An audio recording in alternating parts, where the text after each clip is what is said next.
வணக்கம். நான் உங்கள் பழனி ஜெயம் வேணுகோபால். இப்போது 2 ஜாதகம் ஒன்றா சேர்ந்து தொழில் பண்ண போகிறாங்க, பார்ட்னர்ஷிப் டீடில்.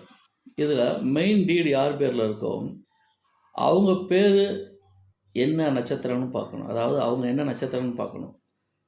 அவங்களுக்கு வரக்கூடிய அந்த பார்ட்னர் இருக்காங்க இல்லையா, பிஸ்னஸ் பார்ட்னர், அவங்க சம்பந்தப்பட்ட நபரின் நட்சத்திரத்திலிருந்து 3வது நட்சத்திரம், 5வது நட்சத்திரம், 7வது நட்சத்திரமாக இருப்பது தவிர்க்கப்பட வேண்டும்.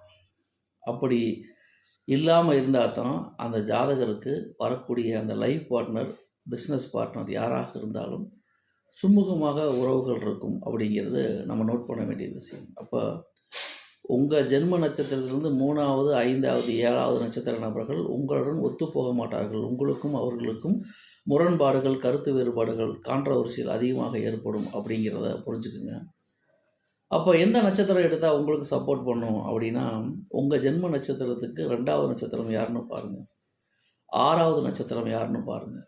அந்த நபர்களை உங்களுடைய வாழ்க்கை துணையாகவோ அல்லது பிஸ்னஸ் பார்ட்னராகவோ இணைத்து கொண்டால் உங்கள் வாழ்வாதாரம் சிறக்கும், தொழில் வளம் சிறக்கும், மனம் சந்தோஷமாக இருக்கும், உங்களுக்கு அவர்கள் மூலம் ஆதாயம் கிடைக்கும் அப்படிங்கிறது நம்ம நோட் பண்ண வேண்டிய ஒரு சின்ன விஷயந்தான், சிம்பிளான விஷயந்தான்.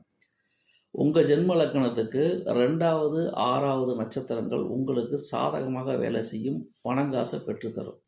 உங்கள் ஜென்ம நட்சத்திரத்துக்கு 3வது, 5வது, 7வது வரக்கூடிய நட்சத்திரங்கள் உங்களுக்கு பிரச்சனையை பெற்றுத்தரும். ஆக பிரச்சனை வேணுமா, பேரின்பம் வேணுமாங்கிறது நீங்கள் தான் முடிவு பண்ணிக்கணும். உங்கள் ஜென்ம நட்சத்திரத்துக்கு 2வது நட்சத்திரம் அற்புதமாக வேலை செய்யும், 6வது நட்சத்திரம் அதி அற்புதமாக வேலை செய்யும். ஆக உங்கள் ஜென்ம நட்சத்திரத்துக்கு 3, 5, 7 நட்சத்திரங்கள் அனைத்து விதத்திலும் தவிர்க்கப்படுதல் மிகவும் நல்லது. நன்றி, வணக்கம்.